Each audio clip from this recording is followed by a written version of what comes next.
This is TWiT. Hey, buddy, are you a geek? Are you a tech enthusiast? Then I would love to invite you to join a tech community like no other. You can gain exclusive access to our incomparable quality tech content with Club TWiT. As a member, you'll enjoy all TWiT TV shows ad-free. Plus, access private video feeds for insider shows like iOS Today, Home Theater Geeks, and so much more. Dive into the members-only TWiT Plus bonus feed for behind-the-scenes content, club discussions, and special events. But here's the best perk. Join our incredible Discord community to watch live show productions, chat with hosts, and participate in exclusive members-only activities. It's your backstage pass to the world of TWiT. Whether you're a tech enthusiast or a lifelong learner, Club TWiT elevates your knowledge while entertaining your interests. Get 2 weeks free when you sign up now and unlock unparalleled access at twit.tv/clubtwit. That's twit.tv/clubtwit. And from the bottom of my heart, thank you and welcome to the club. We're just, this is starting earlier. So we're just I'm messing around trying to fix my Emacs. But Dr. Do you do vibe coding? I am a terrible coder who's coded for a long time, so I'm relegated to vibe coding. I don't know Python nearly as well. I dabbled in web dev, MySQL, PHP. So moving to Python, I wasn't a Perl programmer, so yeah, I'm in Cursor. I do a little bit with Copilot and VS Code, but I've been using the CLI tool. I haven't tried Claude Code yet, but I've been in Codex. I have found Sonnet 4 is amazing. It's just I tried it for a few days and found out I was spending $29 a day in API credits. So I could either vibe code or be homeless. It was one of the two. What the hell you were spending? Really? And do you have a Cloud Pro subscription? No, I'd had a little bit of everything, and I went straight API, and I'll tell you, that's why. It's magnificent. It's a fantastic, but when you let it just go forth and do things, I made the mistake of I put it in my Obsidian notes and said, "Hey, organize these, clean these up, make them look beautiful." Oh dear! And half an hour later, I'm looking at the API calls, and I'm like, "Oh my god!" Did it fix it though? It did okay. The problem I've been having is I've been trying to get it to work through diffs, to save on tokens. Just make the vibe coding is really Cursor and things like that. What it does is it looks at your code, and it says, okay, I need to change this, so I'm going to make a diff, and it can work a lot longer with smaller context windows. Right. Problem is Cursor and things like that are built to internally fix those diffs. If you have it output raw diffs, Git can't use them. Diff engines and the command line have problems. So you just spend all this time trying to clean up the diffs. Can you apply the diffs? Can you just say apply them? When you look at the diff, they look fine, but they're repeat headers. So if you have it doing multiple files at once, it gets confused. But Sonnet 4 does better than everyone. Is the problem? It's not. When they say it's built for coding, it's really built for coding. It's not built for thinking. Yeah. So I really, I recently, like in the last month, went back to Obsidian and have become a massive Obsidian nut. Yeah. I realize how good Obsidian is, and I don't know why I ever stopped. It's the plugins. I did Evernote back in the day. I did Notion. Yeah. And the problem with a lot of those is they come up with really great tools, but you can't put your own tools in there. And Obsidian comes with a Copilot. It comes with GitHub. It comes with its own MCP server you can run. And a lot of people don't want that, but it can make pretty tables, and you can just have what you want and kind of dial it in. And the GitHub part of it was good for me because I didn't want to pay for the account, and I appreciate them making it open source, but it was yet another account. So my iCloud backs it up. I back it up to GitHub. It's on my phone. What I ended up doing? I just paid for the Obsidian Sync and the Catalyst license because I find such value in it. And the Obsidian Sync works great. I did have to upgrade because I had larger files. I couldn't figure out why I wasn't syncing a lot of the bigger files. And I realized, oh, crap, I have to pay. I think it's $50 a year. It's not the worst. Yeah. And, man, I get so much value out of the web clipper now. I have just a ton of stuff in the web clipper. Now that they have bases, which is a big Notion feature, this database feature. So this is my clipping. I have, as you can see, a lot of folders. I got all my Notion stuff in here. I think I was able to take everything with me. And so I do everything in here now, which is fantastic. I even have my piano lessons in here. The plugin you might like, if you've used Apple Notes, there's a plugin to bring in Apple Notes. There's a plugin to bring in Zotero. There's a lot. Yeah. Oh, how nice. I am going to play my piano lesson from this week. So I store this in Obsidian, thinking that someday I'll look back and go, hey, you were really bad, but you got good. Everything's in here. One of the things that I do, it's fun. I'm not sure when I show a daily note because it's really my diary, but one of the things that's really fun that I do is I do a lot of Tai Chi. So I have my Tai Chi stuff in here and my instructor's videos. And then I do in these books, I have Ursula Le Guin's Tao Te Ching. And I have I use a random number generator to give me a random reading from this every day, which is nice for just something to think about. I mean, it's really become. That's really Wu Wei right there. You're doing I'm doing the Wu Wei, baby. Well, you know a little bit about this, huh? A little bit, yeah. Yeah. IT thing, I think it's. I feel like it's very. I always wanted to do a journal, and I tried the Apple Journal and all the different journals, and I've done, like you, I've done Roam, Logseek, Evernote, Org Mode, and Emacs. I've done everything, and we'll see. But for the first time, I think this has become really valuable. I'll show you the plugins I use. So you said there's an Apple Notes plugin? There's an Apple Notes. I don't know if it goes through any other services, but there's Apple Notes. Pretty much any. Is that for just importing it, or for importing it? Yeah. Oh, okay. It doesn't do a lot of live sync. The live sync is. I'm just going to work in Obsidian because again, I would recommend paying the money for Obsidian Sync.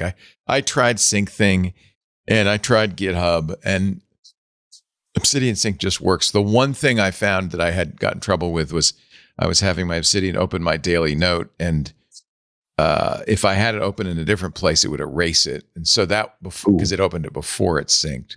So that wasn't so good. These are the data view is being rapidly eclipsed, I think, by their new bases feature, which you have to be a Catalyst paying member to access.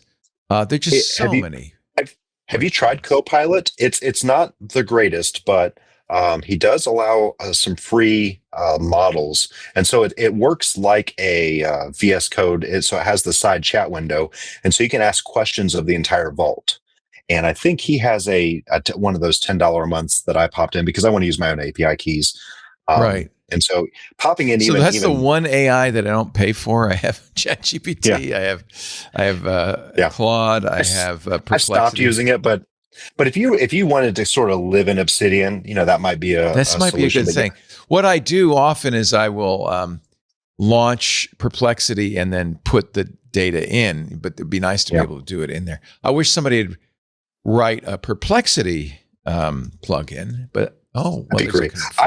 Do you remember back in the day, Google used to let you download a network search engine? I can't remember the name of it, but you could download it and it would index your local computer and network, and you could do Google searches locally. And that was the most fantastic feature, that if Perplexity did something like that, like, hey, well, what about your own private Perplexity? Yeah, I'd sign companies used to do search appliances. That maybe it was a Google search appliance. They used to do that. I noticed that they don't do that anymore because where's the ads going to come in? Right. How are they going to put ads in there? Hey, now we have AI ads. They can really Google personalize. Desktop search, says Darren. Darren, you should join us. Spotlight's good. What I more and more want is the ability to kind of integrate AI into Obsidian. Now, one of the interesting things I'm curious about is, can I vibe code an Obsidian plugin? And some people have apparently done that. because I don't really, I know a little JavaScript, but Obsidian plugins are basically JavaScript. And I don't know enough to feel comfortable doing that. So I'll be interested to see if you could vibe code a Perplexity plugin. I watched the React YouTube channels now and then. I know nothing about it. I'm not JavaScript, CSS, any of that. But it looks easy. But that's the problem, isn't it? Yeah, it looks easy. So my job here today is to make it look hard, so you don't do it. I am going to exit right now. I'm going to go back to my Emacs and just I'm gonna nuke it from space and download. Hey, Darren, can you hear us or can you speak? Yes, I can. Darren Oakey's can you hear me? We do. Formerly of Morgan Stanley. Yeah. 15 years ago. I guess I got that one wrong. Why did I think you were still there? I don't know why. No, because a lot of the things I say, that was the most interesting place I've worked. So a lot of the things There you go. My stories come from, because I was running the e-trading teams at Commodities, so I had a lot of fun things to do. I am recloning my Emacs Darren, as we speak. If you want us to show your video, you need to use the Restream link, not the stage. Okay, I'll disconnect. Okay. So I should let me see. Really have to get used to this mail slot thing. Okay, so this is the mail slot. So I deleted my Emacs directory. Now I'm going to clone it. Whoops. I guess I didn't delete it. rm-rf.emacs. Now I'm going to clone my GitHub into it. And that will give me a fresh Emacs, which means everything will have to be rebuilt, but it doesn't take that long. And maybe that'll fix that bug, because I do want to show what Claude has done to my Advent of Code stuff. Darren, you said it's not going to be much fun doing Advent of Code next December. I think a lot of people will be using AI. So this is it's now doing all of this stuff. You can't quite see it, can you? It's rebuilding my my Emacs setup.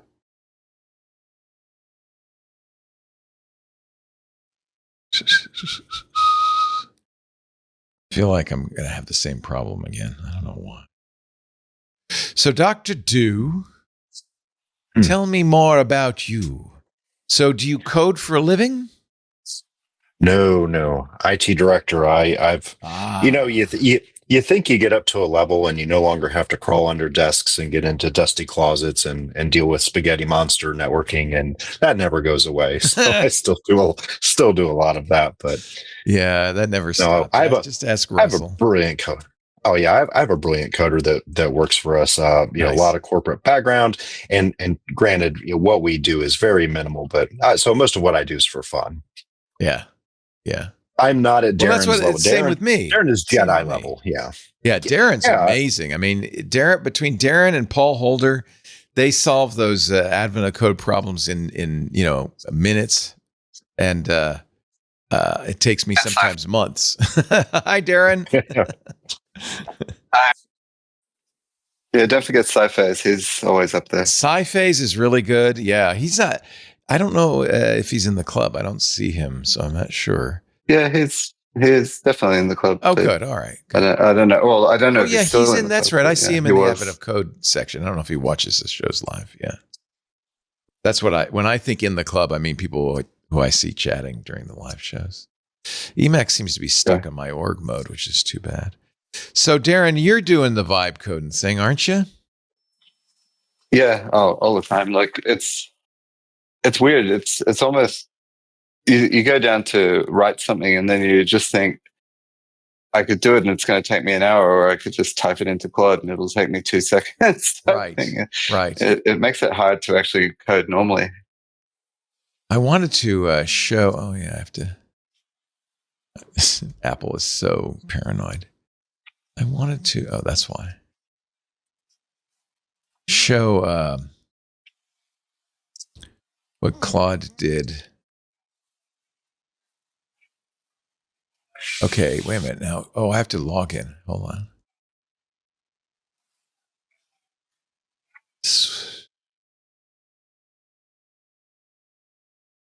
What?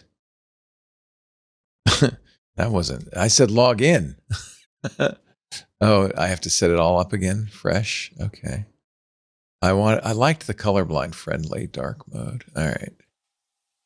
Anthropic console account. Yes, that's what I have. Opening browser. So I'm going to turn this off so I can log in.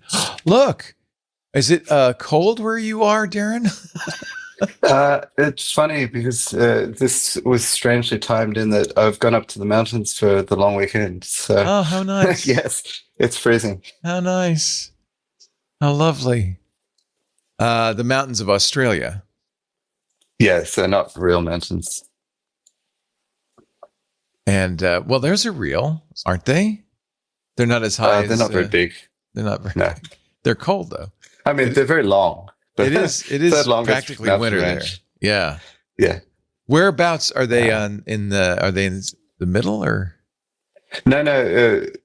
If you think of where the East Coast, there's a thing called the Great Dividing Range, Yes. which is the third longest range, which goes just Right. up the East Coast and Okay. basically stopped any expansion inwards. That's why it's all barren inside, huh? Exactly. But it's not very tall, but it was dividing enough for the older settlers. Well, the Aborigines were very, very happy. Yeah, exactly. They said, God, these freaking Englishmen, they keep coming closer and closer. So that actually makes sense. So that's why Ayers Rock is kind of preserved and stuff like that. Well, Australia's a big place. Ayers Rock is a long way away. I know. You can't get that from here. All right. Yeah. I need a verification code. Enter the code generated from the link sent to. Oh, I hate it when it does that. So I used an Apple account to sign into Claude. So, Darren, what do you use for your vibe coding? What's your tool choice? At the moment, it's Claude 4. I'm starting there. But the thing is, because my other environments, like I'm very much into like CI/CD and process and everything and command line. So Right. I'm very trapped in my old experience. So I haven't really got into all the coding tools. It's more, I'll go into Claude, write some code, and then copy it, paste it. Right. Right. Because I'm so stuck in my habits, I guess. I'm loving Claude Code. I just think it's dangerous. Just let me handle that for you. But what's interesting is it does understand Common Lisp and it does understand Emacs. So that's pretty cool that it can, for instance, and I'll show you as soon as I get this all working, paste this into Claude Code. All right, now I paste this into Claude Code. And let's see if Claude Code, yes, Claude Code is now updated to use my my Claude subscription, which is nice. Claude can make mistakes. Really? You should always review the responses. Look at the diffs, as Dr. Du would say. Due to prompt injection risks. Yes, right, of course. Let's go full screen again. Does Claude Code allow you to do I know they're making a big deal with codecs searching the web. Does Claude Code, because I don't think someone should be too worried about injecting anything. It's your code. So unless you're searching the web. Well, that's why they're saying, make sure this is your code, basically. Yeah. Use this with your code. Don't go to Stack Overflow and paste some stuff in. Let's see here. Or ever do that. Or ever. We emit messages from subtasks in P mode. Okay. Claude Code can now also be used with Claude Code Pro subscription, which I'm doing. Okay. I don't have a Max plan. Improved UI for authentication. Okay. So notice it knows already what's going on here. Darren, should we solve day 8? We've done that. Let's see. What's the bash? I forgot what bash, the bash thing. I know you've done it. I haven't. But I thought what you said was not a terrible idea. I keep being stunned by how much you can do with this. So I reckon you could actually pull off an Obsidian plugin. Yeah. Oh, yeah. I'm sure it'd be fairly easy. Exactly. Let me see if it knows where day 8 is. Okay. Do you want to proceed? Yes. So now it's loading in. Yeah, I found day 8. Yep. What it doesn't have is the input for day 8. So maybe I should go get that. Oh, not AOC. Not an Alexandria Ocasio-Cortez, but Advent of. She's cool. She's very cool, but unfortunately, she's not where I want to be for. I don't think you can my vibe input code her. for day 8. Let me log in here. Log in using GitHub. All right, here's day 8. You can see I've got up to day 8. So I probably should get these instructions.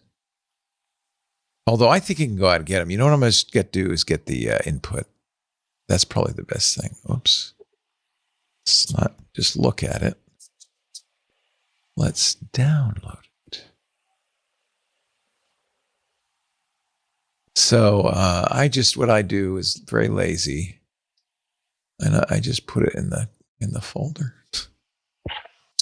CL AOC 2024 day 8 input.text. Oh, I guess I already did it. All right, now let's go back to Claude. The solution uses proper common Lisp with iterate local nickname. Oh, however, there's a year mismatch. Oh, they looked at the wrong one. What? Let me see if my Emacs is done. No, it's broken still. Oh, shoot. All right. Well, this is really not going to be legible to anybody. See how tiny it is? I can't even read it.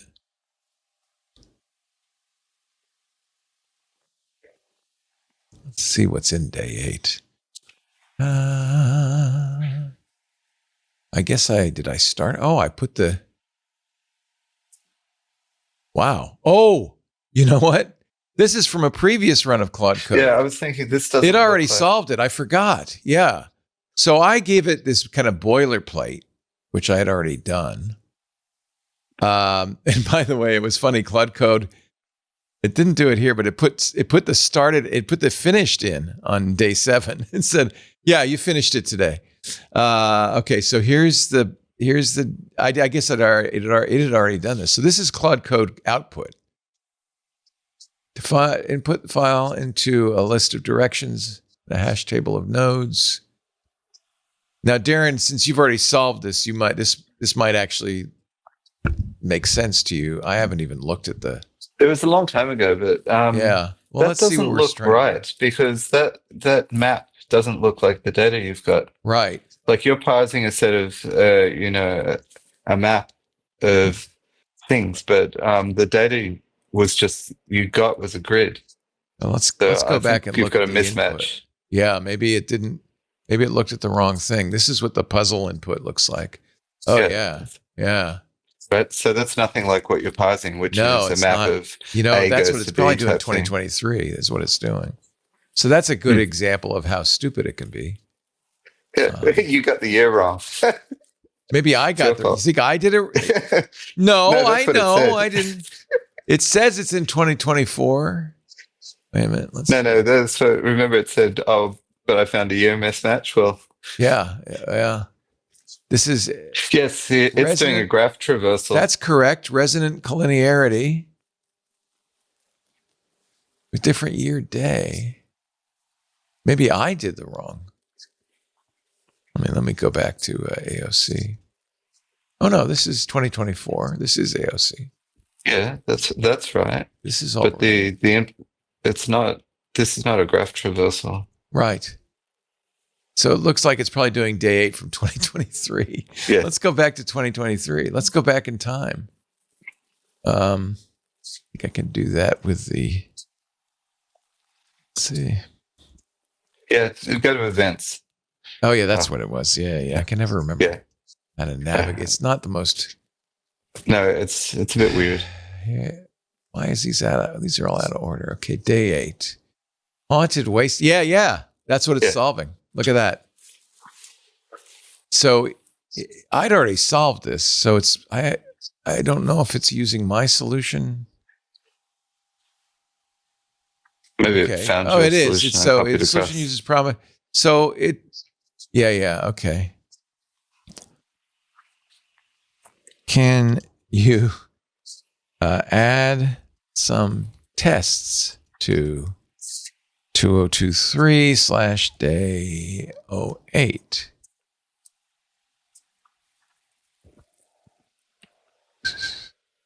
We'll see if this does better than Microsoft's bot. Okay. It's still got the wrong year, but it's the code analysis. Yeah, see, that's 2023. A to Z, following left-right directions in a cycle. Multi-ghost navigation. I remember it's dimly coming back to me. Okay, this is my code. Yeah. I'll examine the code and add some tests to it. Let me first check if that directory exists. Oh, yes. Okay, so it's augmenting. Now let me examine the code. Yes. You can make it so you don't have to say yes every time, but I'm not going to do that. So I'll create a comprehensive to-do list and add more tests. Look at this. Test for the various functions. Sample data. Okay. Look at all the tests it's going to add. This is one of the uses people seem to like a lot is writing tests. Yeah. Yeah. Well, the thing is, especially if you're not writing the code, you want to validate it. So tests are very important. Yeah, you better have some tests. I'd say in a real life, obviously coming from the e-trading world, tests was the most important thing because you couldn't have something going wrong. Right. And but it also, that whole move fast and break things. The more you test, the quicker you can move because if you know the tests are going to catch anything, then you don't have to care too much about what you're checking. Right. Well, I don't know if that's right, but you don't want to lose $1 billion. Yeah. I don't know if that's good, but I think, yes, you're in the right. Well, that's the thing. I'm a big test guy. I completely agree with you on that. That's how I was taught. Let's see I'm going to look at what it's doing here. That's why I'm down on code reviews, because if you don't trust your tests enough that you've got to have a person looking at the code, then it means your tests are inadequate. Right. So this is all my code from last year. Oh, it looks like it added some. I don't think I would have. I might have written working code. Yeah, you got most of it done last year. I thought you were going to finish last year. Yeah, I got to 22. Yeah. The problem is life intervenes. And my problem is my coding is glacial. If I could do it as fast as you, Darren, of course I would finish it. But it takes me months. I was taking a month a day towards the end. Okay, Node regex. There's the scanner. I got in trouble in 2020. With your wife? We went away on on holiday. Yeah, and I was running out to do it. Yeah, I had been code on the beach. It becomes I was coding on the beach a couple of years ago. Lisa didn't mind because it kept me out of her hair. So okay, so these you can see I didn't really have any tests because it was such a simple thing. There was only one function and it was pretty straightforward. The only test I had was to test with the sample data given by the AOC problem. Let's see if I wrote more tests in part 2. Yeah, I didn't do. You know what? This is poorly tested.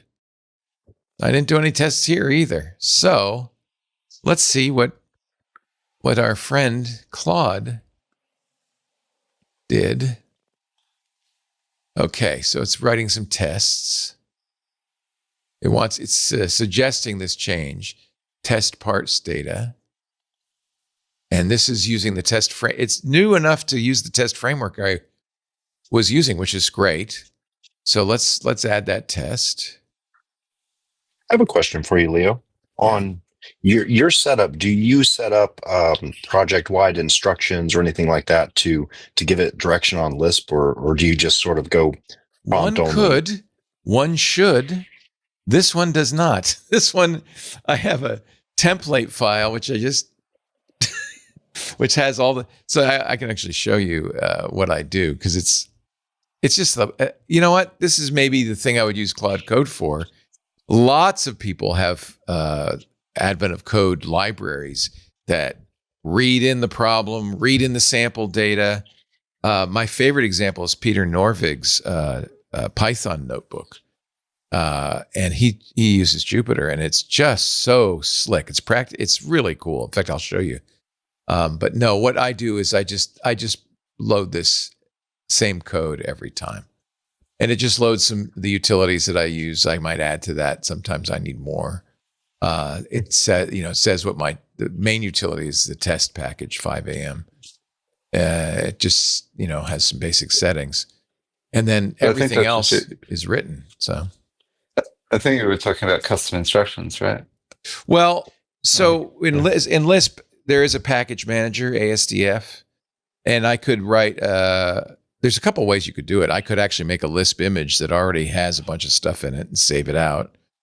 And that would be a shortcut. I think Darren, I think what we were talking about was the one for Cursor that tells Cursor, here's how I like to yes. Cursor so code, here's how I like to do so Claude has that as well. It's Claude.md. And if I'll open the Claude.md for Advent of Code, and it does it automatically. And yes, it'll ask you some questions. Let me open it up and I'll show you. God, I can barely read this myself. So yes, like Cursor, Claude has its, and you can have a separate Claude.md for every project. You can customize it. So let me show you. Lou's here. Hi, Lou. Oh. So we got started very early because no problem. Screwed up, and I just came in here, which I shouldn't have had to done. Let me see there's the Claude MD. So I'll open that up.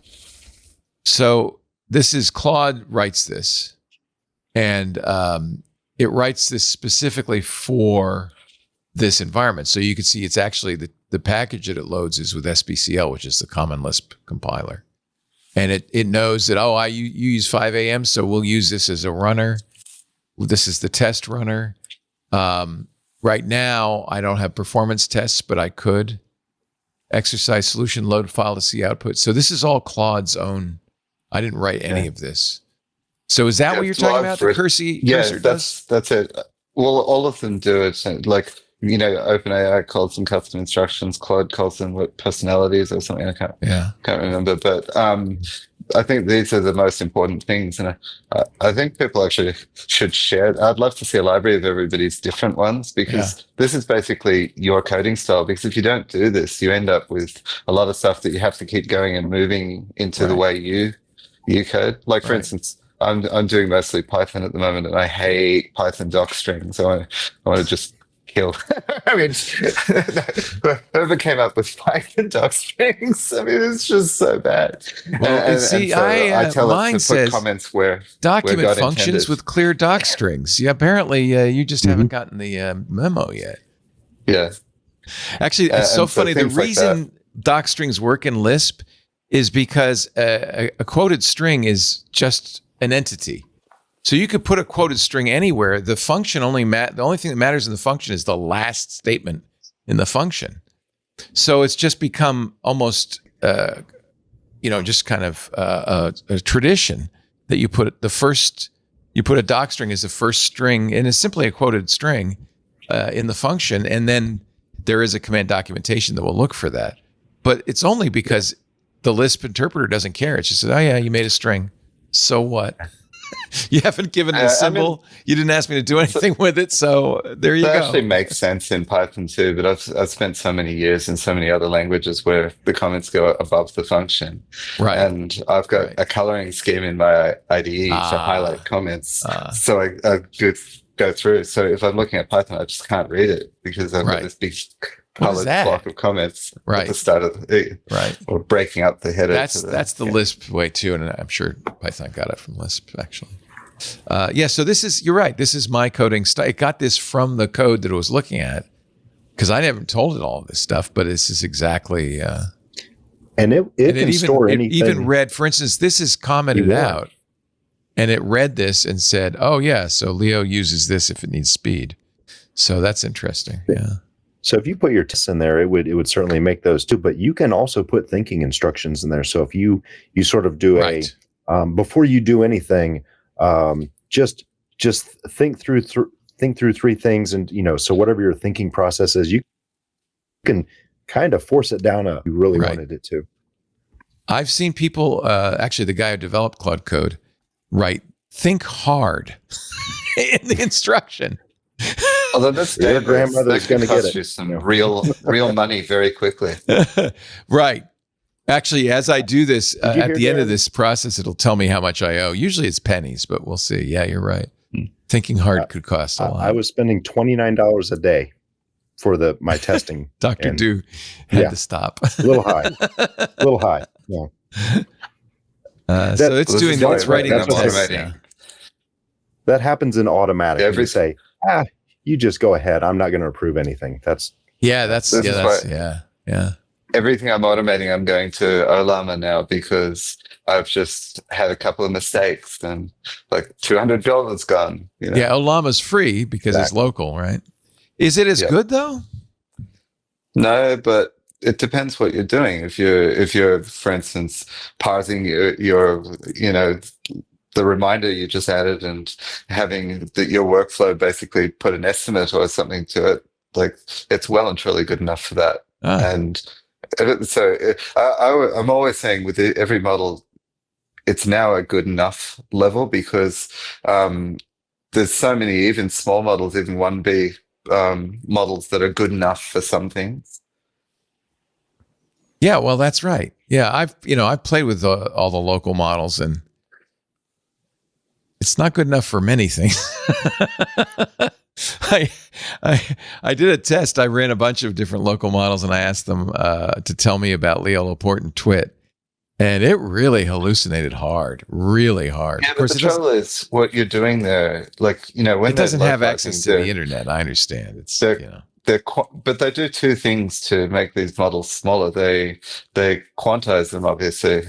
So okay, you lose something there, but they also are reducing the number of symbols, and they're using some heuristic to do that. But I think they're optimizing for can size. You do this rather than do you know this? So I suspect you're losing a lot of information at that point because it's most people don't care about this particular bit of information, whereas they really want it to be able to code or something. So when they're fine tuning it and cutting it down, they're optimizing it for capabilities, and so facts are going away very quickly. And obviously, if it doesn't have what you asked for, then it will hallucinate. Yeah. Actually, this is such an important point. Even open source problem. That's what Apple and Google, they really want to crack that nut too, because if you've got the 16/8 gig phones, that's the sweet spot. So everyone really wants those small models to be good. Yeah. So I think the important lesson there is you need to know, you kind of need to understand what they're good for, what they're not good for, what your particular model is good for, and what it's not good for. I see you nodding, Lou. Lou, we should introduce Lou Maresca. Of course, you know him from This Week in Enterprise Tech, but he is also the guy he's the program manager for Copilot in Excel, and is the guy who put Python in Excel. Yay! And his team, of course. Yeah.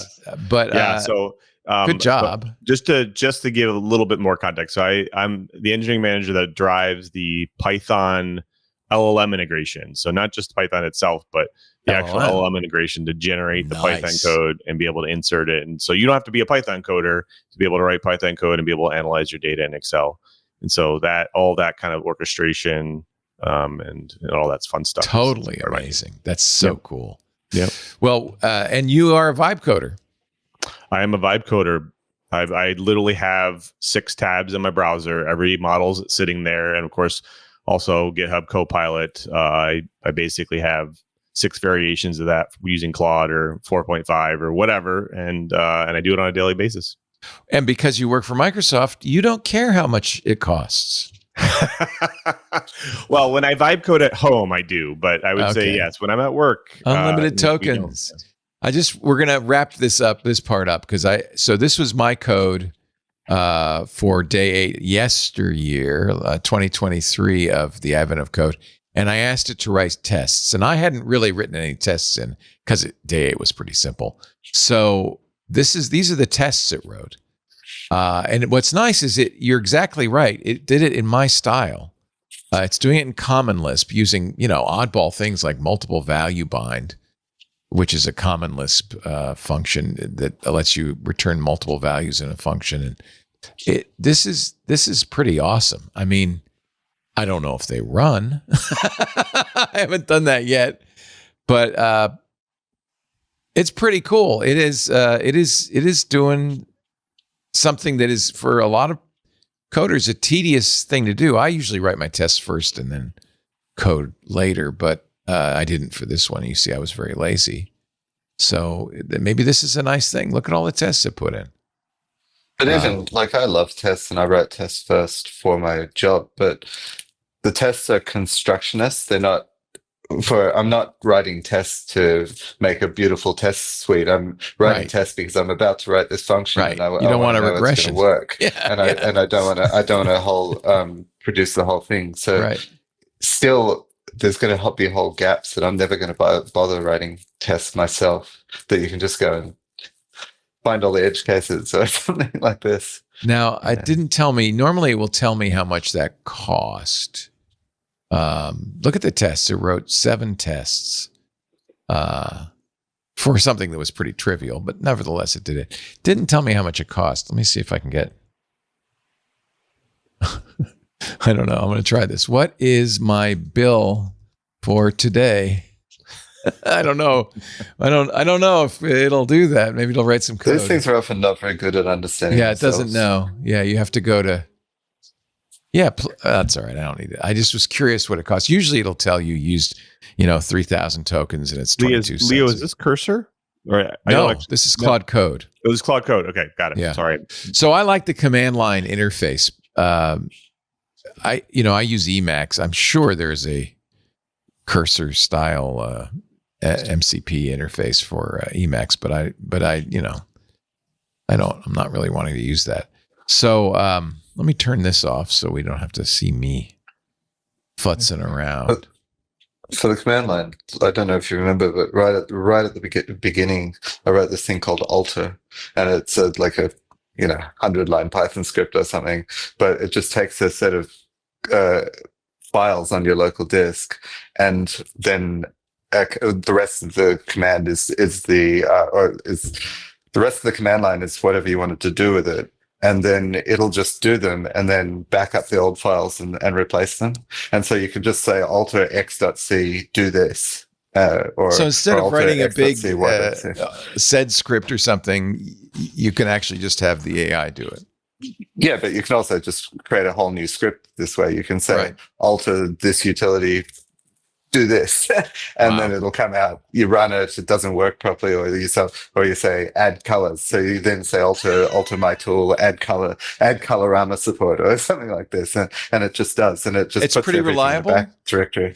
Oh, fully, because it's using. I mean, I just keep updating whatever. So it actually uses GPT 4.1, but I use that daily for just, if I'm putzing around, or even if I'm trying to install something, like I'll just say alter setup.x, install this from GitHub, because often you don't like, especially in Python world, and especially on a MPS machine where it doesn't have CUDA, getting something like Tortoise TTS working is a nightmare. But you can ask the LLM to just produce you a script to do it. So you just say, give me a setup script or give me a PowerShell script to do whatever configuration I need, like download the Git and set it up and test it. And it'll work. So Let me, it is now 2:00 where we were supposed to begin. So let me introduce everybody who's sitting here, because I think there are probably people who are now tuning in saying, is this the AI user group? Yes, you're in the right place. First Friday of every month, Anthony Nielsen set this up. I'm so glad he did. And joining me right now on the screen in clockwise fashion, upper right-hand corner, Dr. Do. You know him from our Club TWiT, and he's a regular in the chat. Below Dr. Do is Lou Maresca. As we mentioned, he is an engineering manager at Microsoft, responsible for Python, putting Copilot in Python and Excel, which is like a turducken. And he's responsible for the duck or something. I don't know. I like to think the stuffing, but sure. The stuffing. He's the stuffing guy. And I'm really thrilled to have him. You know Lou from This Week in Enterprise Tech. And of course, he was on TWiT last week, and he's a regular on all of our shows. We love Lou. And then in the lower left-hand corner, it is Darren Oakey, who is up in the mountains in Australia. That's why he's wearing a parka. But you're inside, or are you not? I'm inside, but it's still freezing. It's winter down under. Okay, just so you know. Anyway, all three of these guys are proficient geeks. Darren, of course, is one of the guys, along with Paul Holder and Sci-Face, who schools me in Advent of Code every December. They're really, really sharp coders. Darren codes for a living, as does, I presume, Lou, unless you're managing for a living now. No, I code as well. Good. Yeah. Good. Yeah. And we're all vibe coders, although some more accomplished than others, as you could see. I'm really interested in vibe coding because it seems to be Mike Masnick at TechDirt just wrote a long article about how he was looking for the perfect kind of to-do list, but none of them matched his style or his feeling. So he vibe coded it. And he says, I've never had a piece of software more closely reflect, what I want to do with it. I asked him to join us. He's busy, but we will at some point get him on to describe his whole process. But what he's doing, which is, I think, very common with vibe coders, especially for people who are doing something for themselves, is very iterative. He will add a feature every day. He's using a tool that only gives him, 5 tokens, 5 queries a day, 5 prompts a day. And then he bought 100 more prompts. So but he says that's a good thing to be limited because I can't do too much at once. So I do a little bit and then I use it for a while and then I do a little bit more. But he's been very happy. I'm trying to find, here's the article. Stop asking billionaires to fix software, build your own. The thing that's interesting to me is this. I remember in the earliest days, let me just put this back in compact mode. So, I can't even read it. I remember in the early days of computing, a guy named George Morrow, who created an early portable DOS computer that was very popular, telling Dvorak, you should never use off-the-shelf software. Just write all your software. And maybe back in the day, you could write your own software. But nowadays, everything's so complex. I don't think any user thinks, I could, if I need a productivity tool, I could just write my own. That's changing. And it's remarkable. Mike is not a coder. He must have enough proficiency to be able to understand. Well, let me ask you that, Lou. Do you think you need to be a coder to vibe code?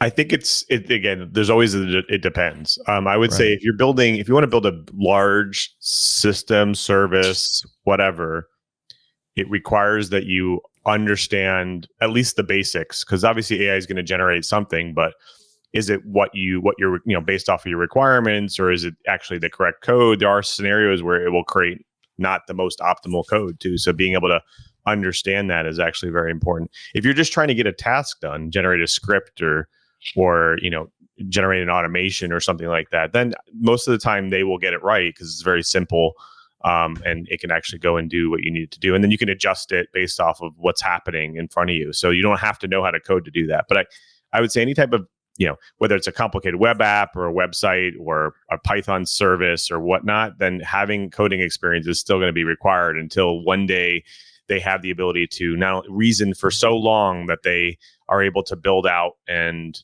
correct itself and make sure that it's meeting the requirements that a normal service would require. So there's lots of work I think still left in these models to be able to do all that. It feels like that's around the corner pretty soon, though, right? Yeah, I think GPT-5o is getting very close to that. So this is long running reasoning, being able to go and do things off asynchronously and come back and follow things, be more agentic, I guess you could say. So yeah, I think it's going to get much closer. And there's a flip side to it, which is not the quality of the LLMs, but something that I'm constantly amazed at is how, in fact, it's very challenging to me sometimes when I ask for something, how short the code is, especially when I go in Python, because nowadays you've got such high-level libraries. Like, for instance, yesterday I got a photo book from my uncle had scanned in an old photo book, and some of the photos are all black and white. So I just asked Claude, give me a Python program to read the PDF, use AI to find all the photos, extract them as JPEGs, and then use the CLI to send them to Topaz. It gave me that in one shot, but the code was like this long because you now have Python libraries to read PDFs. You now have Python libraries, OpenCV to look at things, or Yola to identify things. So all these libraries are becoming available at such a high level that it doesn't need to code nitty gritty. It's really just orchestrating a set of libraries. So let me show you a good example of that. As the code gets better, the libraries are getting better. Paul Holder is in our Discord. Paul, if you want to join us on stage, you certainly can. He said, for example, I put this together in an hour the other night to try to help someone parse CSV. The slow part was learning the Apache API I had never used before. But you see immediately one of the first things the tool did was load in a bunch of libraries, right?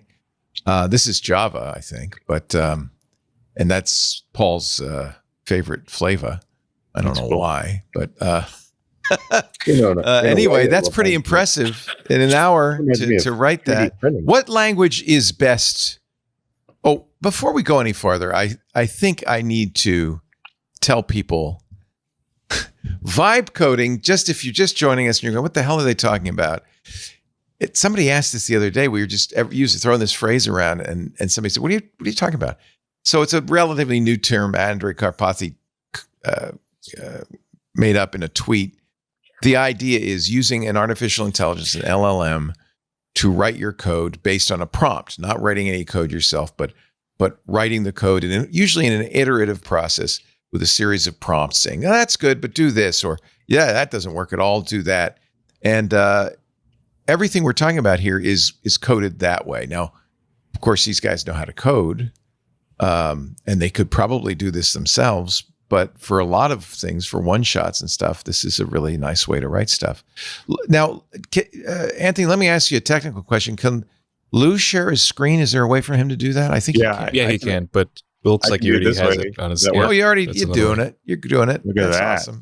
So I did want to. So just going back to what was it, Paul or Paul in the. So this is a very similar project that I threw in there, which is extracting data from XLS files. So this is CSVs or table files, and I told it, hey, I need to go and be able to pull in an Excel document, and it has a bunch of worksheets in it, a bunch of tables, and I need to be able to extract that information from them.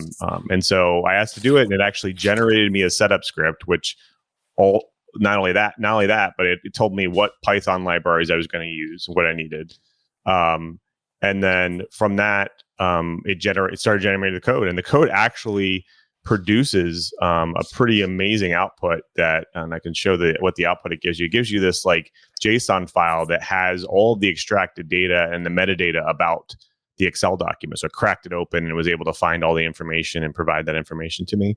So and this is just using GitHub Copilot, which is also Claude. I use Claude 3.7 to do this, but but it did it efficiently. It works great. Uses all of the modern libraries. Not only it also provided me the setup script, which and then of course this is the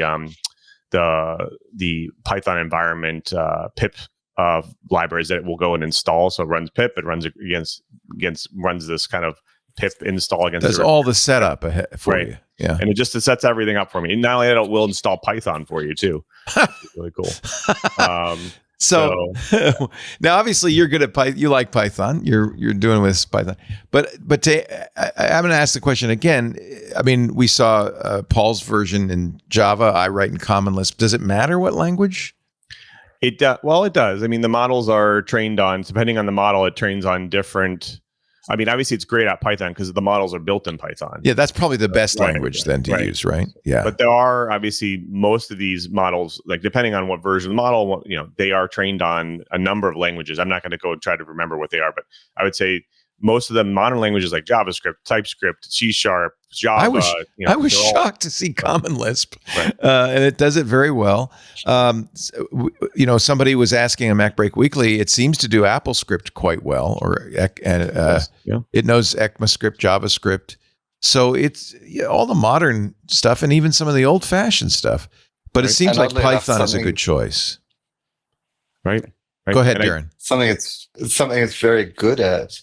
And which I've started using more and more is translating between languages and things. Like often I'll start in one Python framework like Flask and say, actually I don't like that. Rewrite it in this framework instead, or something like that. But also going from language to language. Like I wrote something.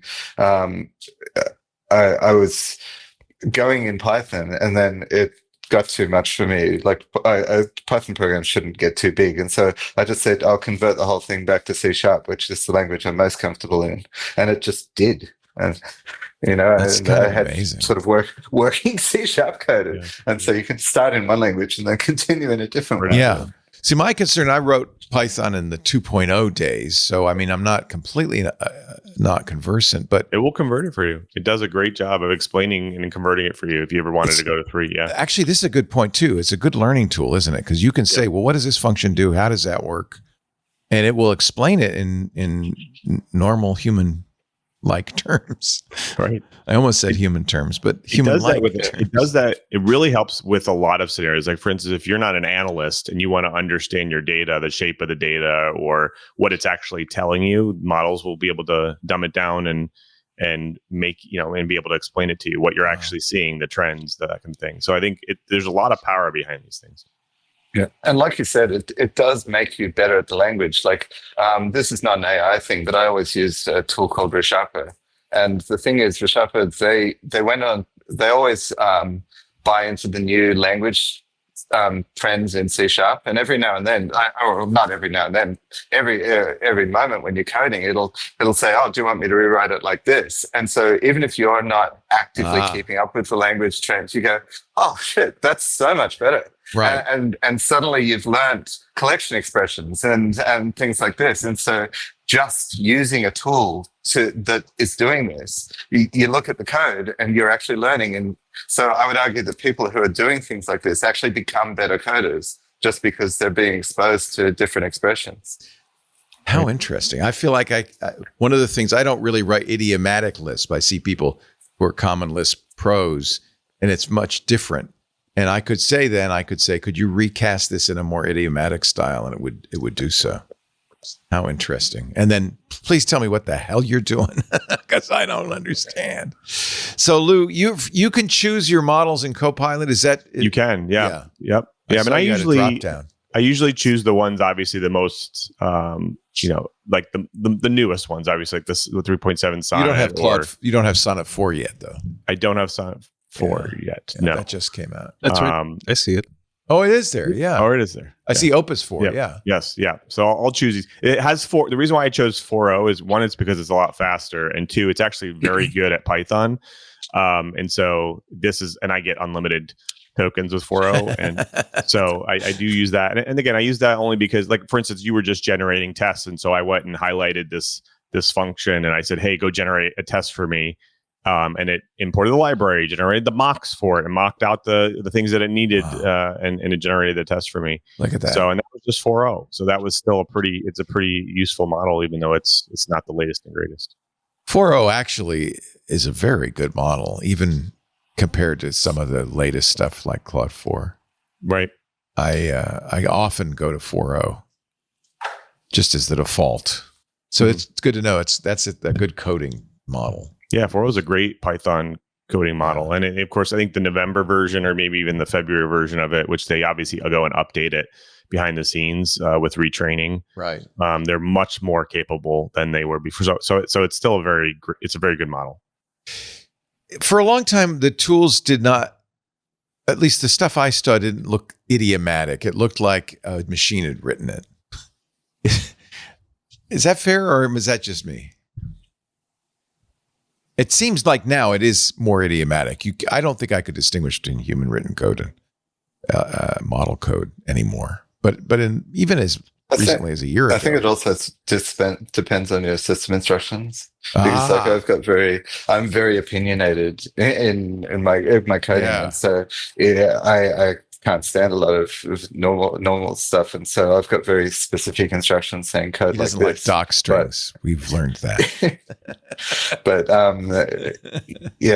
well, that's what that Claude.md file does, which is really cool. And the one I had was I gave it a body of code. I gave it a lot of code, and it wrote a file that basically reflected my style without me doing anything at all. Right.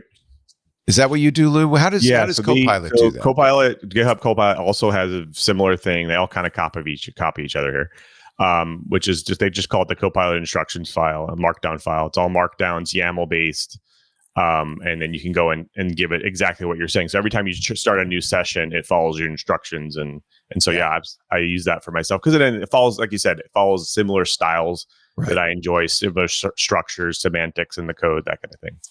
One of the things Anthony Nielsen is saying, and this kind of correlates with the recent Washington Post article, Claude in their tests was the only model that didn't hallucinate at all, 0 hallucinations.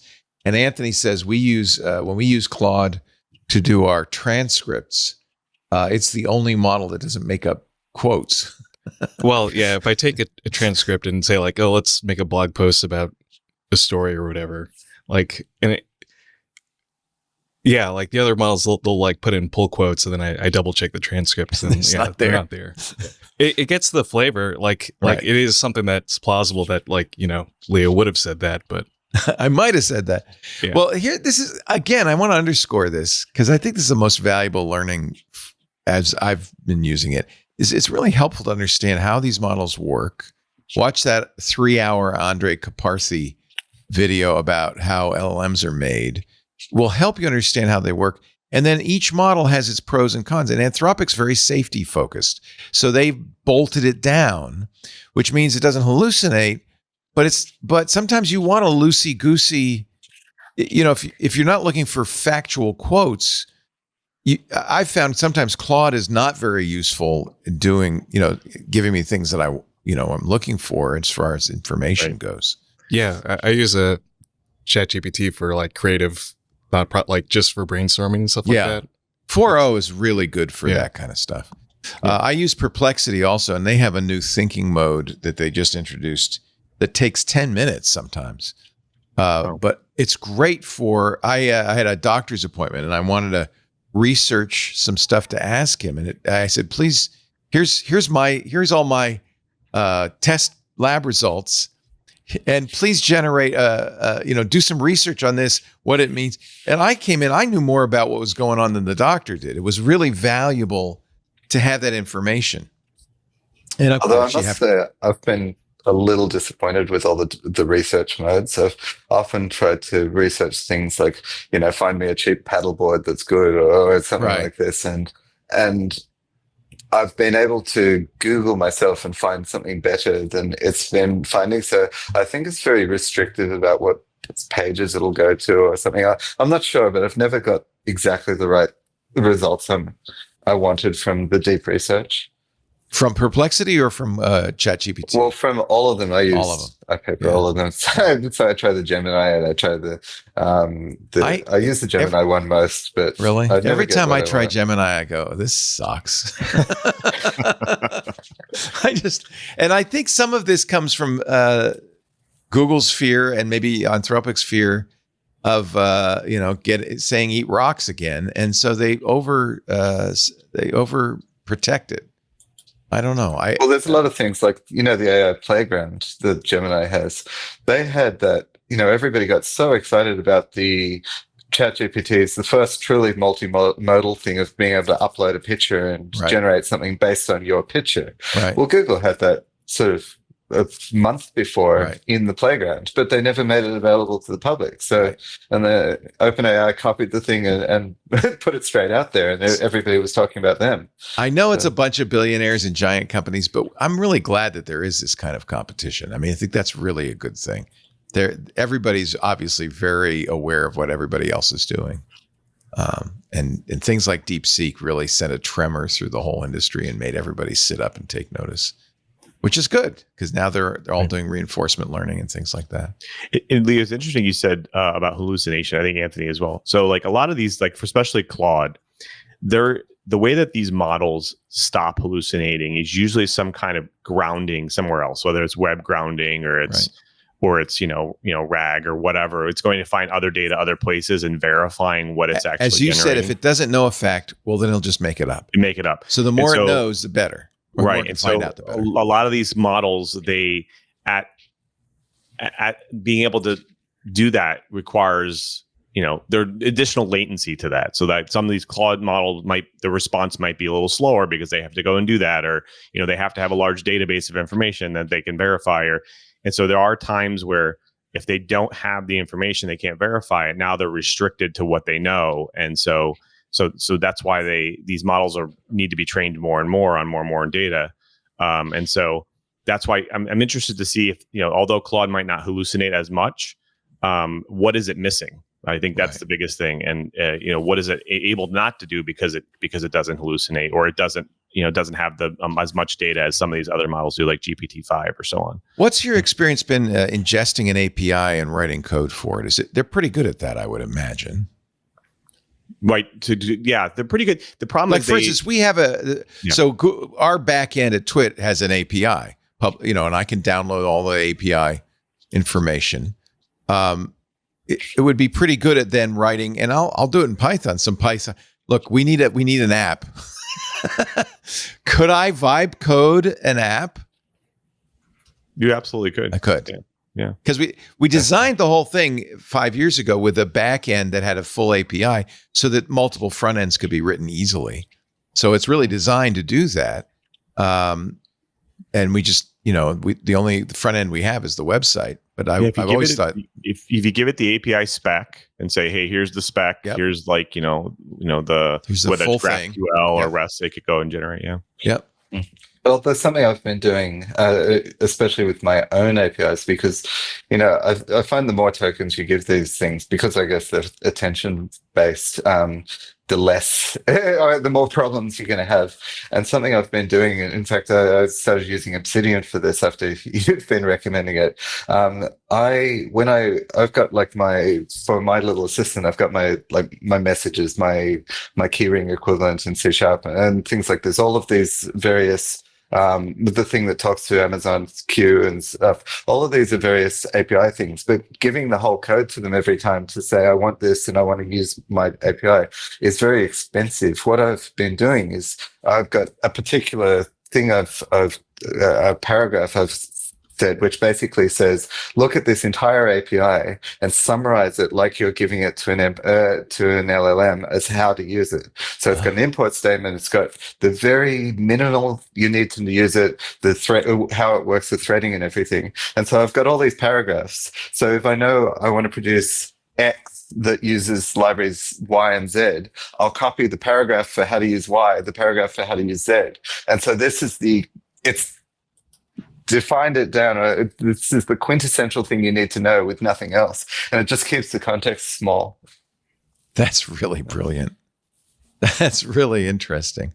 So there is an interest in the chat. I'm looking at the Discord chat of kind of, and I don't know if there's an answer to this. What models are best for coding? What models are best? Maybe Darren, you were able to say, this model will be good for for boiling down an API, so I could give it to this model. Well, I always start with Claude 4 at the moment, but I found it noticeably better than other things, just like I found 03 noticeably better than 4.0. But I bounce around because I find none of them are very good at debugging their own stuff. And they get into loops if they try to they could make the same mistakes. They have blind spots. So if I do something in Claude 4 and I have a bug with it, I'm more likely to go over to 4.0 and ask it to fix it. Very interesting. A couple of people in our chat are using Windsurf. I'm not familiar with that. Is that it's like Cursor? It's like Cursor? Okay. Yeah. So, but it was just bought by OpenAI. So OpenAI just paid $3 billion or something for it, which is a nice little windfall. Oh. Hey, Darren, did Windsurf, there's been a little API, I won't call it a Cold War, but where they had pulled the Sonnet 4 from Windsurf, and it was whether or not that was a bug or intentional, that they were basically telling OpenAI that their users can't use Claude 4 in a competing product. Oh, wow. I didn't know. Yeah, so it might be a little. I don't use any of these things. So these are IDEs with AI built in. I like Claude Code because I work on the command line. I'm comfortable with the command line, and I kind of like the idea of I don't want it in my I don't know why. I just don't want it in my Emacs. They're all basically forks of VS Code, I think. Yeah. Oh, is that it? Okay, so they have VS Code. Okay. And what are you using there, Lou? Is that Visual Studio Code or is that? That was VS Code. Yep. It was VS Code. Okay. Yep. Mm-hmm. So you don't use the big Visual Studio for this? I don't. I'm going to be honest. I don't use Visual Studio ever. Oh, okay. Visual Studio Code. I like VS Code. It's lightweight. It's fast. Yeah. The plugin ecosystem's mind-boggling. Yeah. I think it's a really amazing tool. Even if it uses Electron, it's still an amazing tool. Okay, so that's interesting. So, and Cursor is a VS Code as well? Oh, interesting. Yeah. Right. Yeah. Why rewrite it? Nobody's bought them yet. Yeah. Yeah. Interesting. I think Microsoft has set the standard for, IDEs, backend IDE, the fundamentals behind IDEs, and they made it so extensible that all these places are able to fork it and do their own thing. So. Right. It's open source. Yeah, it runs everywhere. It's easy to make plugins for it. Right. So. On the Microsoft side, they're working really hard so that nobody has to necessarily fork VS Code, but they can just build extensions. And I'd heard news that they were really just trying to keep a coherent ecosystem, not necessarily favor one or another. Right. There's a cool website. It's called codesandbox.io. Oh, I love that. Yeah. And it's made by a guy in the EU, that really young kid that went out and basically just took VS Code and embedded it in a website. And so smart. It's such a cool tool. I use it every day. It's free. I can share code. It renders it. It's just like a lot of these other places, CodePen and other places, but you can do entire projects. And it will run the code for you. Oh, and it does CI/CD as well. Yeah, it's just a really awesome tool. Yeah. Wow. Oh, this is great. Yep. How interesting. Yeah, of course, we're going to hear next week a lot about Apple playing catch up, and one of the things people are talking about, of course, is Apple's own IDE. Xcode, and I guess the rumor is that they are going to add Anthropic to Xcode. They have ChatGPT now, I think. I've been coding for 40 years or something, and I've used almost all of the IDEs around, and Xcode is the only one I truly hate. I hear that a lot. It hurts. Yeah. It hurts. What is it? In Xcode. Why is it so bad? Everything about it just doesn't think the way I think. Even something like there's no way of ordering the things like files alphabetically or by folder or something. It's got its own mapping to the file system of files, so you can't figure out where things are. Just Apple's very opinionated, and I think that hurts them because their opinions don't match anybody else's. It just hurts to write an Xcode. I just can't do it. You're not the first person I've heard say that. Yeah. Funny story, Leo. Last weekend, I wanted to write an iOS app. And so I went and I actually did it in React Native. I don't know if you've used React Native before, but it's basically React, but it allows you to build native applications for Android and iOS. Oh, cool. And I just did it in VS Code, and it will generate the Xcode commands to run the compiler for you. And so I don't have to ever touch it. Yeah. Well, I'm really tempted to kind of, one of the things we were talking before the show started, I got here an hour early by accident, is both Dr. Du and I are big Obsidian fans. I guess you are too now, Darren. And I really think it'd be fun to write some Obsidian plugins. They're basically React, JavaScript React, because Obsidian is Electron based. So I think it'd be pretty easy.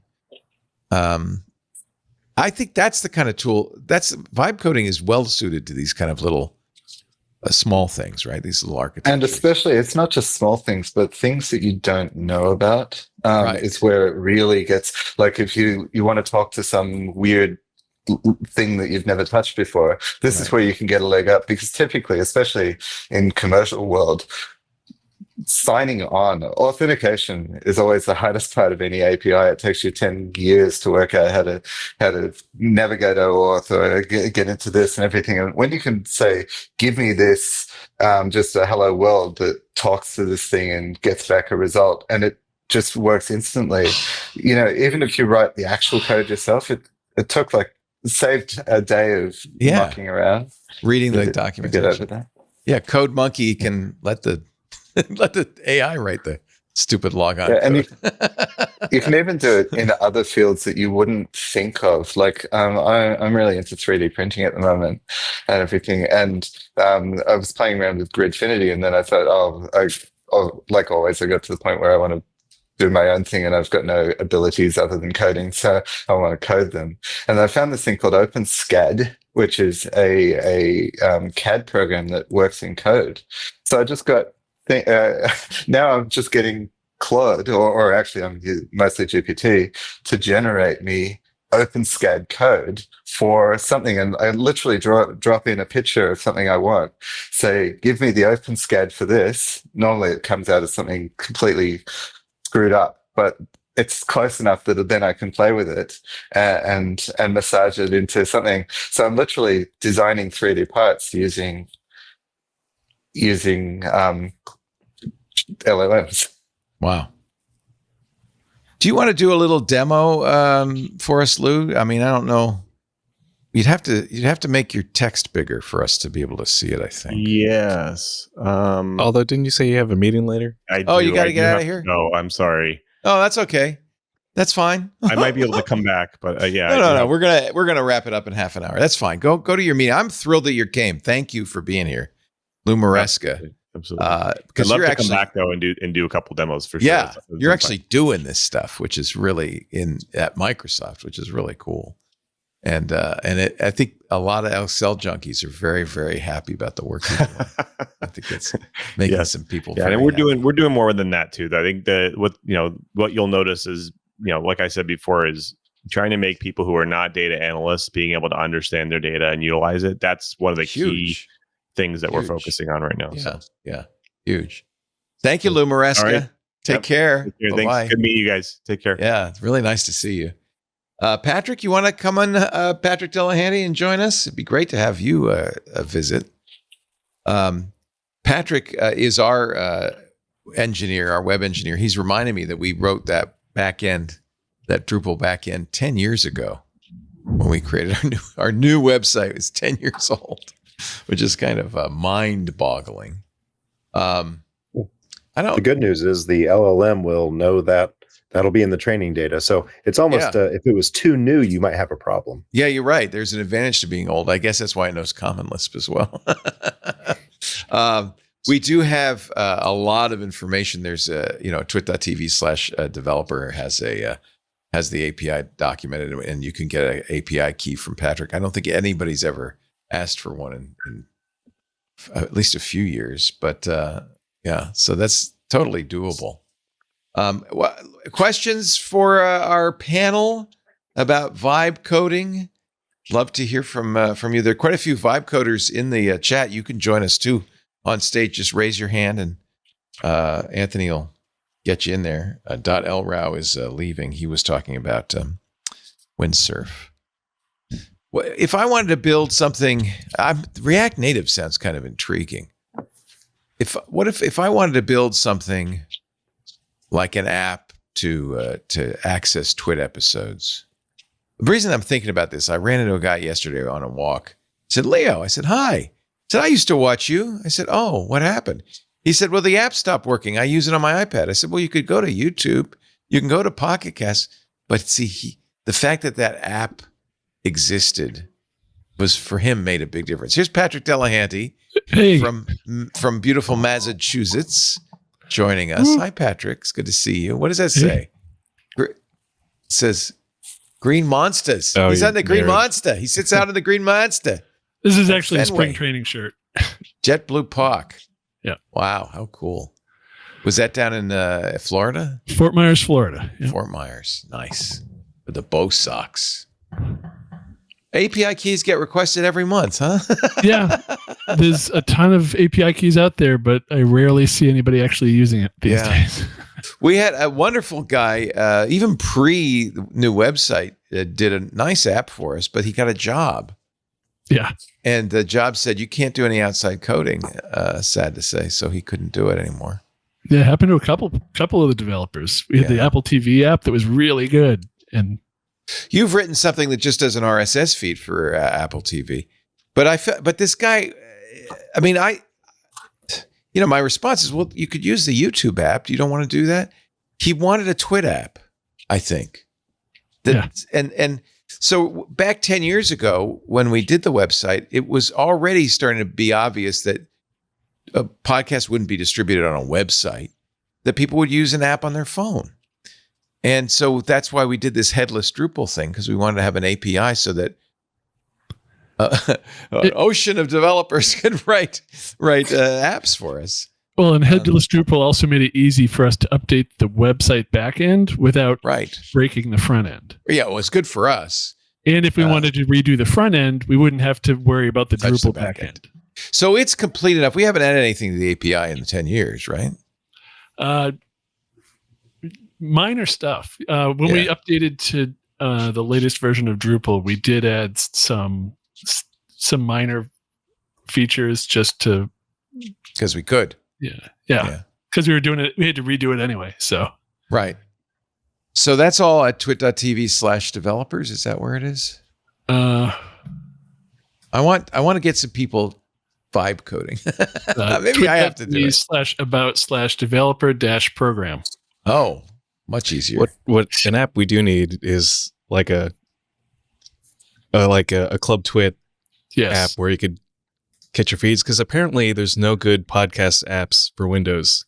And people are always complaining. Really? Yeah. Oh, the tough part about that is through the API you can't get to the Club TWiT stuff because you have to be a Club TWiT member.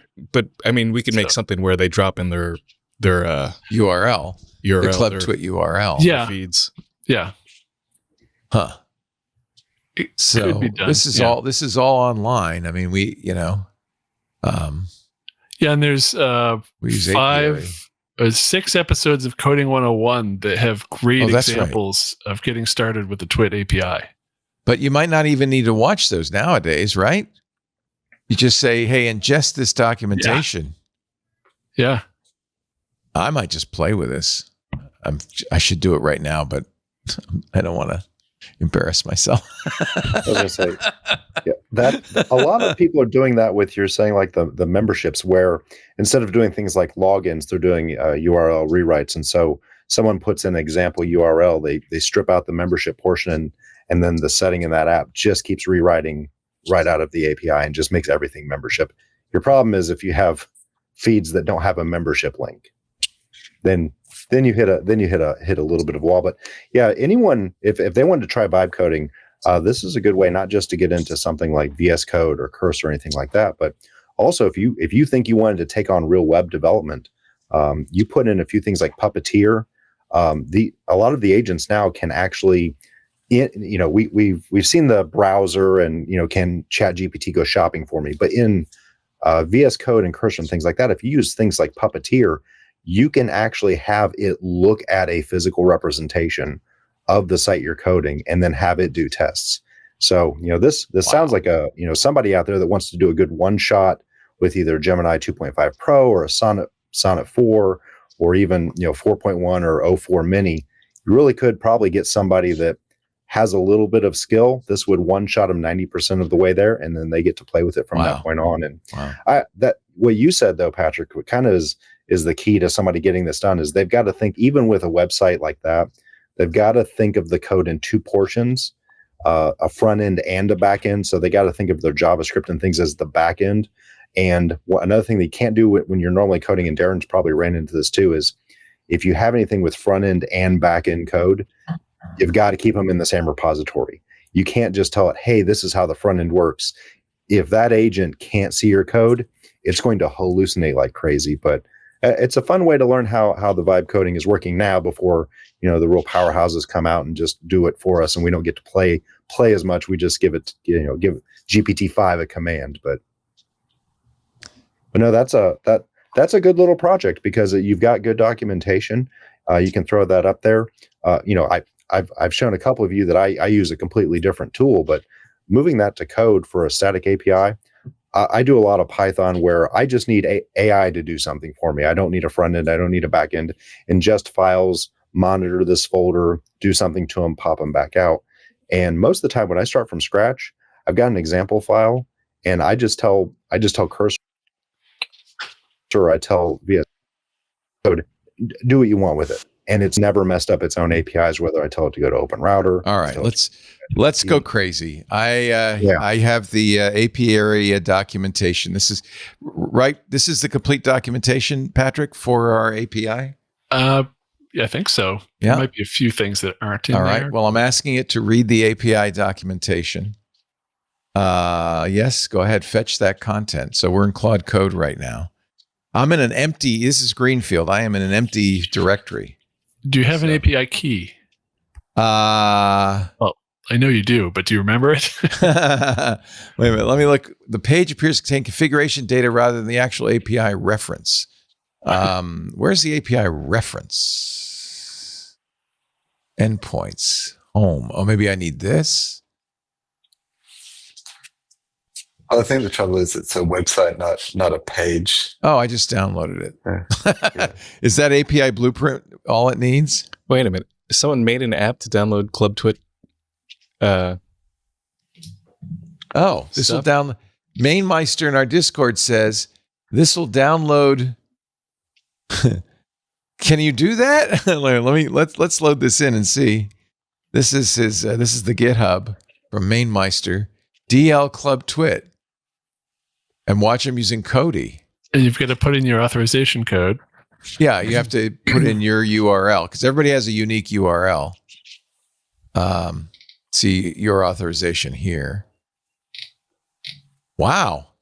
Look at that, Mainmeister. When'd you write that? That's nice. What would make this easy? So no, obviously we're not going to ask our listeners to install Python to do this. Is there a way to package this up and make it an app? There's lots of ways. Like a React Native, or you can compile Python. So, okay. With PyGC, so you can make an exe out of it. Not PyGC, yeah. And actually, compiled Python performs really, really well on the speed things.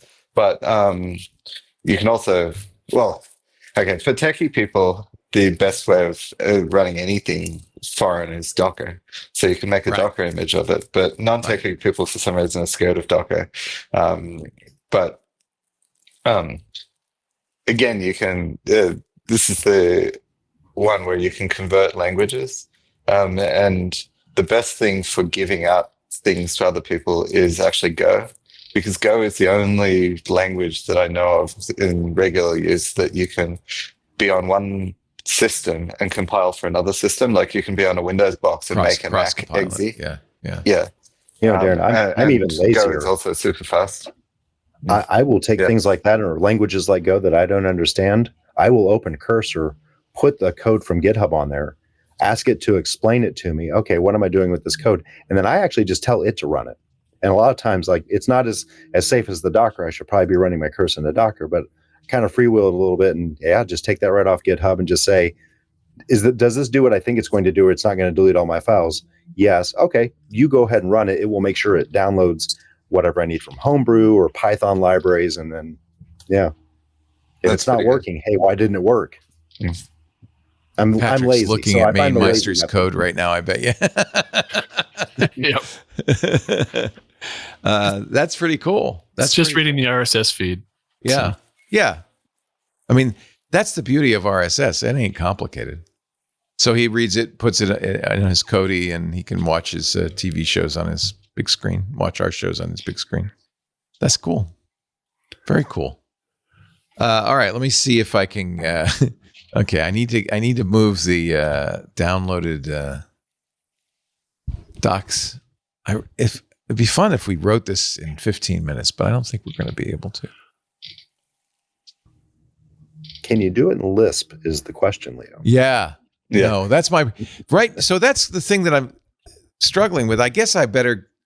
God, I hate to have to do it in Python, but I guess I can get back up to speed in Python. I actually was joking because I have the original Learn Python book over here. I have the new Python book. Gotten a little bit thicker. That's not Python. Version 3. You could iron your clothes with it. Let's put it that way. It's so this it kind of intimidated me a little bit. This is learning Python for version 3, and this is programming Python for version 3. Oh, look, you got it signed by Larry. Yeah, when he came in for triangulation. That's nice. Is that a Perl book or is that a Python book? Perl. Yeah. Although I never got Randall to sign it. That's pretty cool. Yeah, I remember when Larry Wall was on. That's very cool. Yeah. I always wanted to get Guido on. I don't know if we ever got Guido on. I can't remember.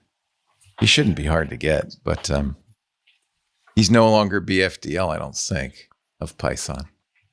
So, but if you did something like, give me in Claude or anything, saying, give me Python code to take this RSS feed and list all the shows on it, right?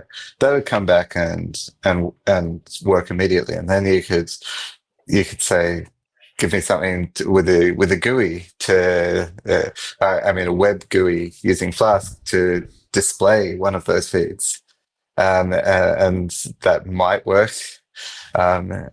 And then so you go in steps. You don't necessarily, right. Yeah, you don't do it all because you don't really completely know what you want to do, really. Right. So and the first thing is always the connectivity. Like, can you get stuff? So, like someone in the chat said, just like listing all the values or doing a GET request. So you just want to make some connection. Just see if initially. I can talk to it. Yeah. Start with that. I mean, if you have no documentation and it's really not getting it, I mean, just doing a curl against the API, seeing what it spits out. If it's spitting out JSON, any vibe coding, it'll say, here's what I'm getting. Here's what I think it means. It'll do a pretty good job of making an interface. What is our API spit out? Right at the top of the documentation, it's got a curl request where you can put in your key. Great. And what will you get back? JSON or? Yeah, it comes back in JSON. Okay. Well, that's pretty standard. Yeah. All right. I'm going back to Claude, and I'm going to say I don't know what an APIB format is, but I bet Claude knows.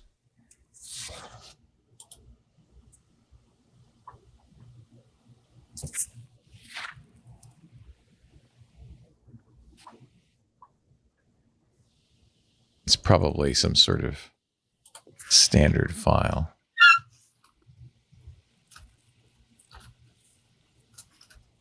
File is quite large. Oh yeah, it seems to be reading in some stuff.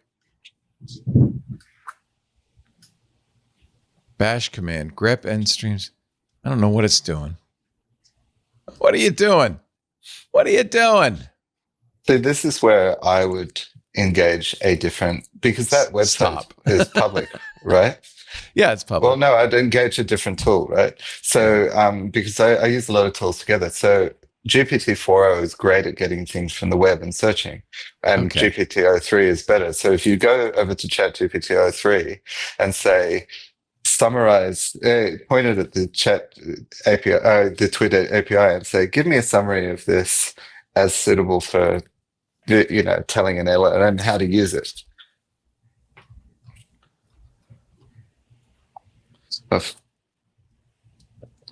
All right.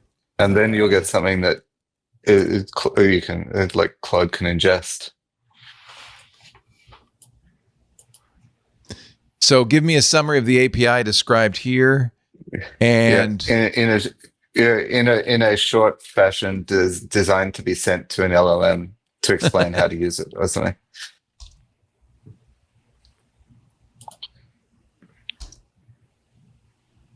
All right, let's see what we get here.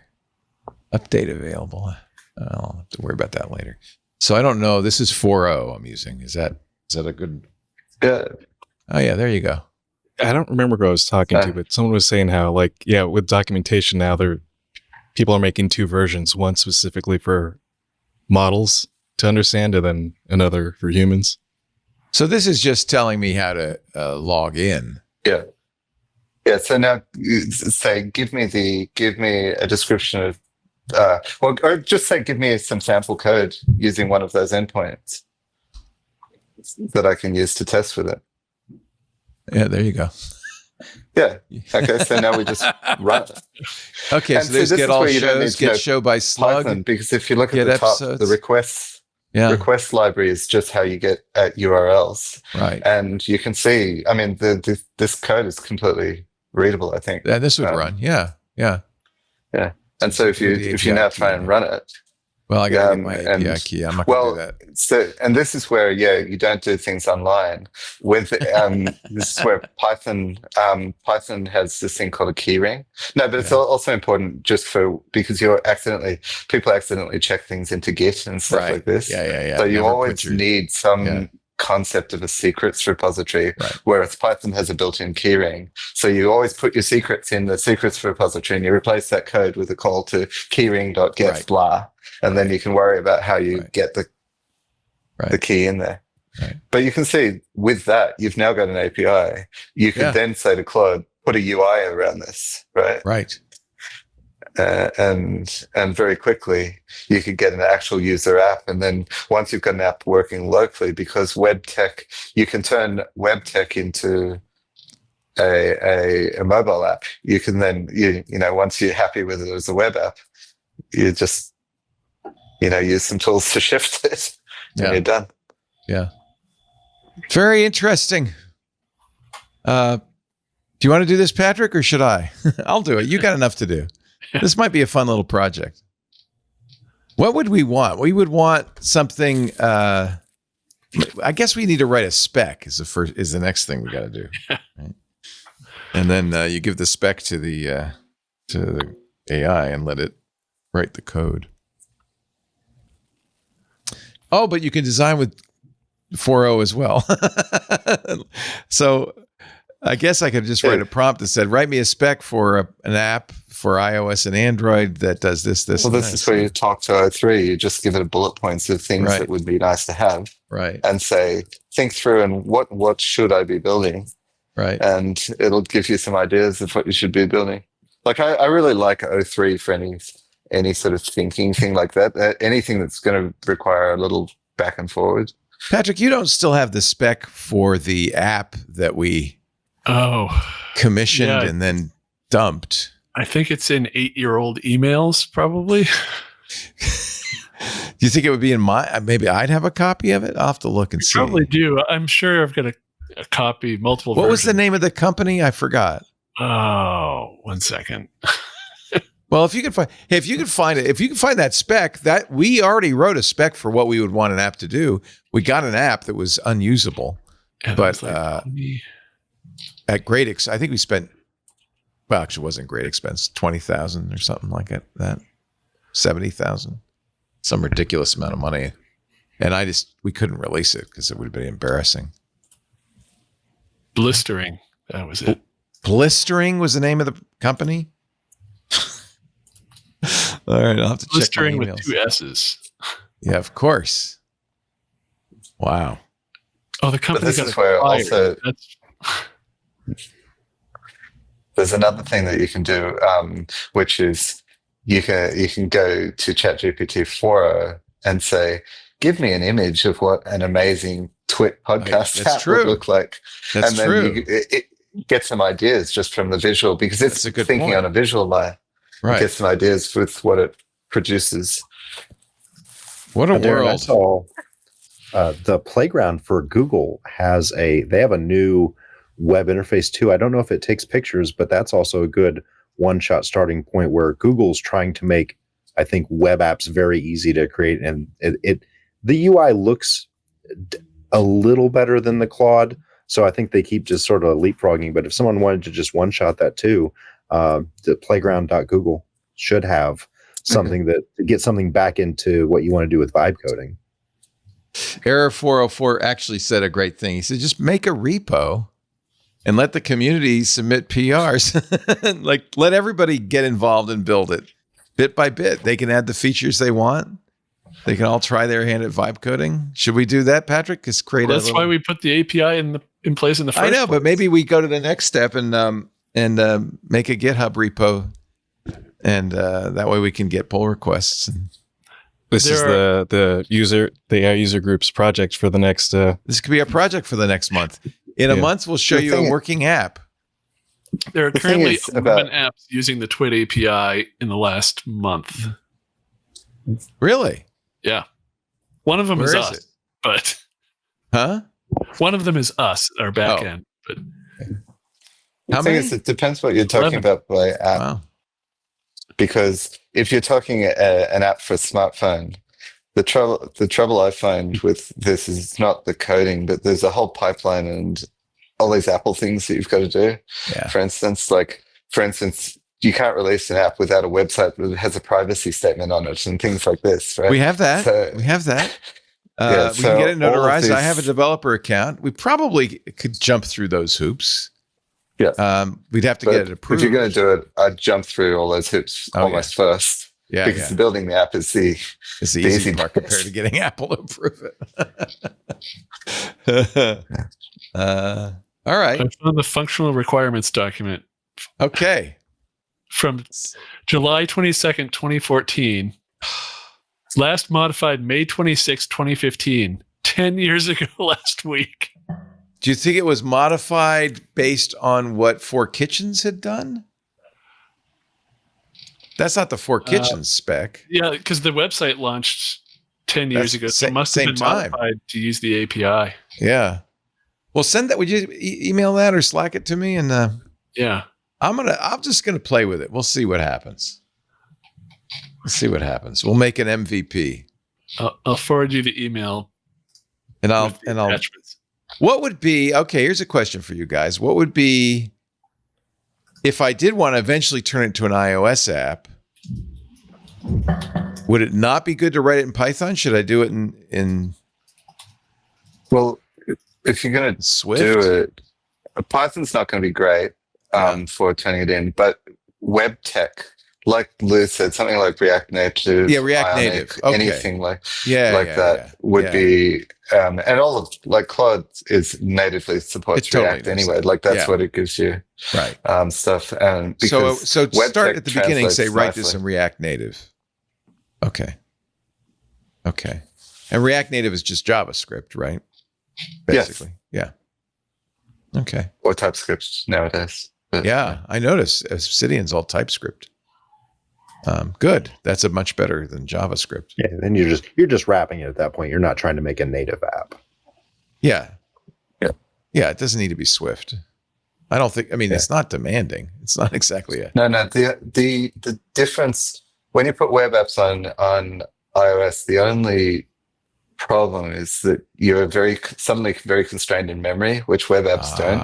And sometimes web apps use, so this is why some things like Facebook app was performing terribly and everything. Right. And they had to rename it. But anything like this that you're doing, it's not going to be memory intensive. And so it's a bunch of API calls.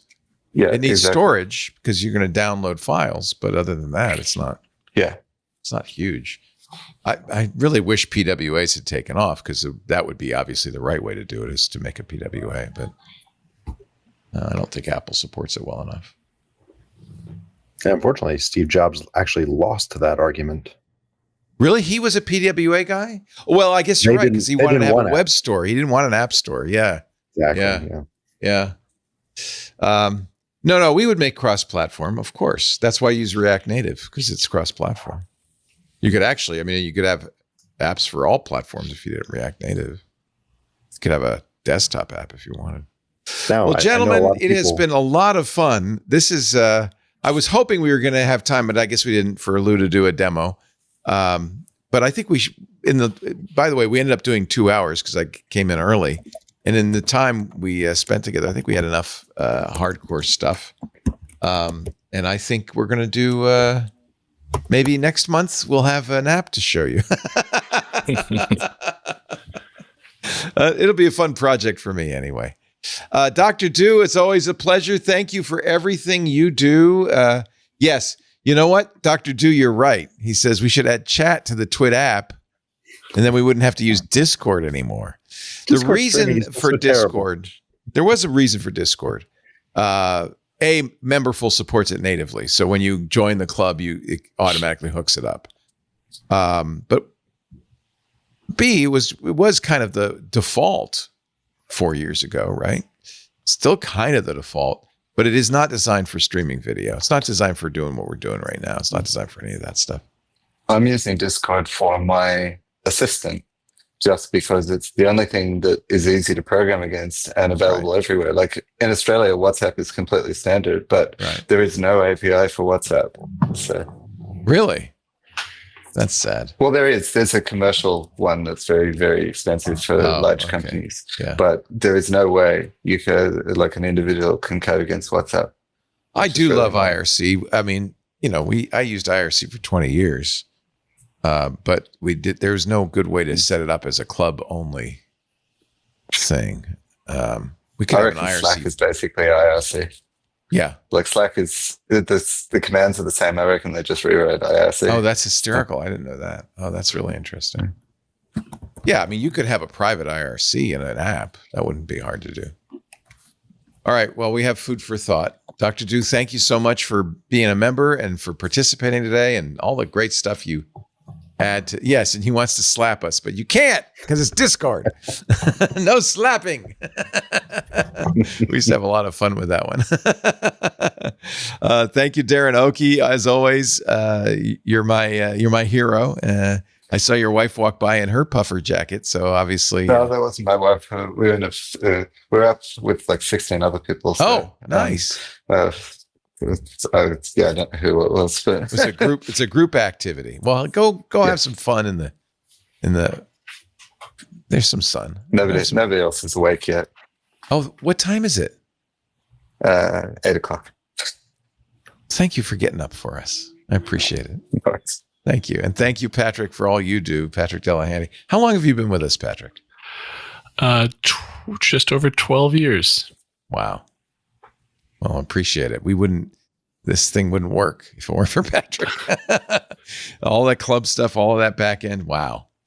Thank you, guys. And thank you to Anthony Nielsen, who is, of course, the dark eminence grease behind everything we do. There he is, hiding out. And he's our local AI guy. Anthony, what do you think? Should we work on an app? Yeah, that'd be fun. I don't know anything about coding, but I don't know anything about React Native coding, so we're in a good. I think I have JavaScript, just the good parts somewhere still. Should I get a TypeScript book, or is it enough to know JavaScript and know TypeScript? TypeScript is a more functional JavaScript, right? You can just start, and if you don't understand anything that's produced, you just ask the LLM what to explain. I'm constantly told that JavaScript is basically a modern version of Lisp, so I probably will be able to grok it. Patrick, are you still I like not JavaScript. playing with this stuff? Are you like afraid, like your fears that like you won't know you won't understand it anymore, right? Well, it's not that I'm afraid I'll understand it. It's just that I know my coding. Like I know how to use the TWiT API, and like if I need to log in, like connect to it, I've already written the connect thing, and I can just copy it from somewhere else. Yeah. And I did have an issue yesterday. I was like, okay, why is this code not working? Let me just paste it into ChatGPT, say, what's wrong with this? Oh. It couldn't figure out what was wrong with it. And after what's wrong with it? It's PHP, dude. And I looked at it for another 10 minutes and realized I had 2 else statements, and it didn't catch that. So it's like, it should have caught that. Yeah. Should have caught that. It should be able to trace logic. Who knows? All right, guys. Thank you. Thank you, Anthony. Sorry I made you start early. Not a problem. You know what I would like to do, because this was so good? I wonder if there's a way we could take a part of it for intelligent machines. Do you know, did you have a chunk in mind? Well, certainly the part where Lou was there. I don't know off the top of my head, but Lou, we get some pretty specific stuff. I don't know. Maybe not. I'll see if there's something. Certainly make a TWiT bit out of it, because I want people to see what's going on in the club. I mean, all the events, they go on the YouTube channel a month out. So like they'll definitely see. Oh, eventually this goes on YouTube. Yeah. Oh, cool. Well, hi YouTube. It's been a month. Now we have an app. Do we have it? Yeah, do we? Join the club and find out. Join a club and see if we lived up to our promise. $10. That's all it takes. Hey, thank you guys. Thank you, everybody. Have a wonderful afternoon. Enjoy your weekend. I'll be back on Sunday for This Week in Tech. Bye-bye, everybody. Bye-bye.